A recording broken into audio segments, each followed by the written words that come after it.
Yusuf Ali sir 1 കോടി രൂപ തന്നു. അമ്മ അറിഞ്ഞോ? 1 കോടി രൂപ. സന്തോഷമല്ലേ? ശുചിത്വം ഉള്ളിടത്ത് ഈശ്വരൻ വരുമെന്നുള്ള തീർച്ചയായിട്ടും ഒരു ആരാധനാലയം പോലെ ഇതൊരു മഹാക്ഷേത്രമാണ്. അനാഥമന്ദിരമല്ല. അനാഥമന്ദിരമല്ല, ഇവിടെ അനാഥമില്ല. യൂസഫ് സാറിന് ഒരബദ്ധം വരരുത്. ഉള്ള കാലവും ശ്രീകൃഷ്ണനെ പോലെ വാഴണം. നല്ല മനുഷ്യനാണ്, ഞങ്ങളുടെ ദൈവമാണ്. മുടങ്ങാതെ എല്ലാ തവണയും കൊടുക്കുന്ന ആ 1 കോടി രൂപ ഈ പുണ്യമാസത്തിലും അദ്ദേഹം കൊടുത്തയച്ചില്ലേ? ഒരുപാട് ഒരുപാട് നന്ദി. സാറേ യൂസഫ് അലി സാറ് കൺകണ്ട ദൈവമാണ്. സത്യം പറഞ്ഞാൽ എന്തു പറയണമെന്ന് അറിയത്തില്ല കേട്ടോ. ഞാനിപ്പോൾ ഉള്ളത് നമ്മുടെ പത്തനാപുരം ഏറ്റവും പ്രിയപ്പെട്ട ഗാന്ധി ഭവനിലാണ്. അനാഥമന്ദിരം എന്ന് പറയാൻ പറ്റത്തില്ല, അനാഥമന്ദിരം അല്ല കേട്ടോ, ഇതൊരു കുടുംബമാണ്, കൂട്ടുകുടുംബമാണ്.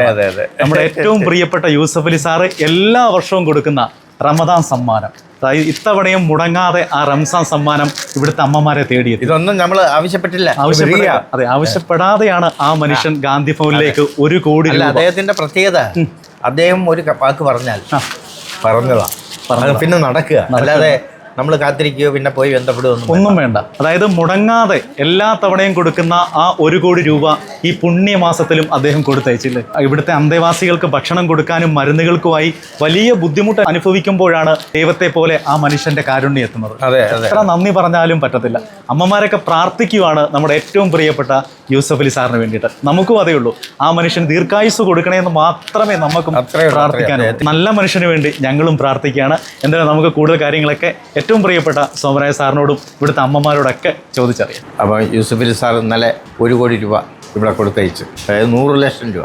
വേനലിൽ പൊരിഞ്ഞിരിക്കുന്ന ഒരു സമയത്ത് കിട്ടുന്ന ഒരു മഴ പോലായിരുന്നു. വല്ലാത്ത അവസ്ഥയിലായിരുന്നു. കടബാധ്യത വളരെ കൂടുതൽ, നമുക്കത് താങ്ങാനൊക്കെ ഒന്നുമില്ലല്ലോ. ഈ ഭക്ഷണം മാത്രമല്ലല്ലോ, ചികിത്സയാണ് നമുക്ക് ഏറ്റവും വലിയ. കൂടുതൽ രോഗികളാണ്, ഇത്രയധികം രോഗികളുടെ ഒരു സ്ഥാപനം ചിലപ്പോൾ ഇന്ത്യയിൽ എവിടെയും കാണത്തില്ല. നമ്മൾ കിടപ്പ് രോഗികളെയും പ്രയാസപ്പെടുന്നവരെയൊക്കെ നമ്മൾ സ്വീകരിക്കുന്നല്ലോ. കടബാധ്യതയിൽ പൊരിഞ്ഞിരിക്കുമ്പോഴാണ് എല്ലാ പുണ്യമാസത്തിലും റമദാൻ മാസത്തിലും അദ്ദേഹം 1 കോടി രൂപ വീതം നമുക്ക് തരുന്നുണ്ട്. അത് ഇന്നലെ എത്തി, വലിയൊരു ആശ്വാസമായി. ഇന്നലെ എത്തി ഒരു 4.5 കോടിയിലേറെ കടം നമുക്ക് നിൽക്കുമ്പോഴാണ് എത്തിയെങ്കിലും അത് ഭയങ്കര ആശ്വാസമായി. ഇന്ന് രാവിലെ ഞാൻ എന്നെ ഉണർത്തിയത് നമ്മൾ പലചരക്കട മാത്യൂസിൻ്റെ മോനാമെന്ന് ഉണർത്തിയ ഒരു കത്ത് തന്നു. 60 ലക്ഷം രൂപ ഞങ്ങൾക്ക് തരാനുണ്ട്, ഇത് ഈ പ്രാവശ്യം മൊത്തം തീർത്ത് തരണം.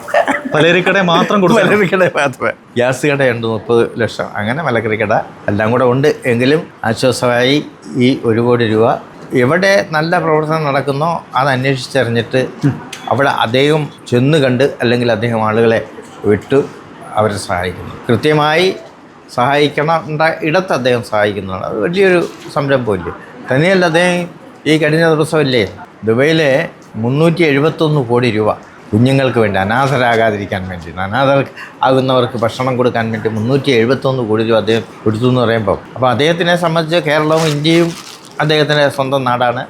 UAE ആണല്ലോ അദ്ദേഹത്തിനെ വളർത്തിയത്. അങ്ങനെ ചെയ്യുന്നൊരു മഹാമനുഷ്യൻ യൂസഫ് അലി സാറ് നമ്മളോട് കാണിക്കുന്ന വലിയൊരു പുണ്യം തന്നെയാണ്. കരുതൽ എത്ര നന്ദി പറഞ്ഞാലും നന്ദി. അത് നമ്മളെ ഇത് നന്ദി അദ്ദേഹം ആഗ്രഹിക്കുന്നില്ല. അദ്ദേഹം പറയുന്നത്, ഇത് ഞാൻ എൻ്റെ കർമ്മം ചെയ്യുന്നു, അത് സ്വീകരിക്കുന്നവർ കൃത്യമായി അത് വിനിയോഗിക്കണം. അദ്ദേഹം ദൈവത്തിൻ്റെ ദാസനായി പ്രവർത്തിക്കുന്ന ആളാണ്. അദ്ദേഹം പറയുന്നത് അതാണ്, എനിക്ക് ദൈവം തരുന്നു, അത് ഞാൻ മറ്റുള്ളവർക്ക് കൂടി, എൻ്റെ സഹോദരങ്ങൾക്ക് കൂടി പങ്കുവയ്ക്കുന്നു. ഇവിടെ മാത്രം 1500 പേരുണ്ട്, പത്തനാപുരത്ത് മാത്രം. പിന്നെ നമുക്കൊരു 21 ബ്രാഞ്ചുകളുണ്ട്. എല്ലായിടത്തും കൂടെ 1000, 2500ഓളം പേര് ഇപ്പം ഗാന്ധി ഭവൻ്റെ തണലിൽ കഴിയുന്നുണ്ട്. ഇവർക്ക് ഇത്രയും പേർക്ക് ഭക്ഷണം കൊടുക്കുമെന്ന് പറഞ്ഞാൽ, പിന്നെ നമുക്ക് ഏതാണ്ട് 600 സേവന പ്രവർത്തകർ ജീവിക്കണ്ടേ, അവരും ജീവിക്കണം. ഇത്രയും പേർക്ക് ഭക്ഷണം, താമസം, അവരുടെ ആരോഗ്യം എന്ന് പറയുന്നത് സമൃദ്ധമായ ഭക്ഷണം കൊടുക്കുന്നത്. യൂസഫ് അലി സാറിന് ഒരബദ്ധം വരരുത്. ഉള്ള കാലവും ശ്രീകൃഷ്ണനെ പോലെ വാഴണം. ഞങ്ങൾക്ക് വേണ്ടിയതെല്ലാം തരുന്ന ആളാണ്, നല്ല മനുഷ്യനാണ്, ഞങ്ങളുടെ ദൈവമാണ്.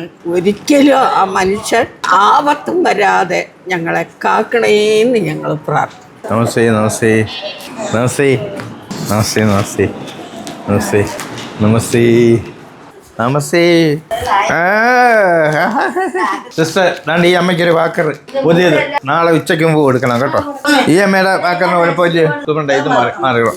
നമസ്തേ നമസ്തേ നമസ്തേ നമസ്തേ നമസ്തേ.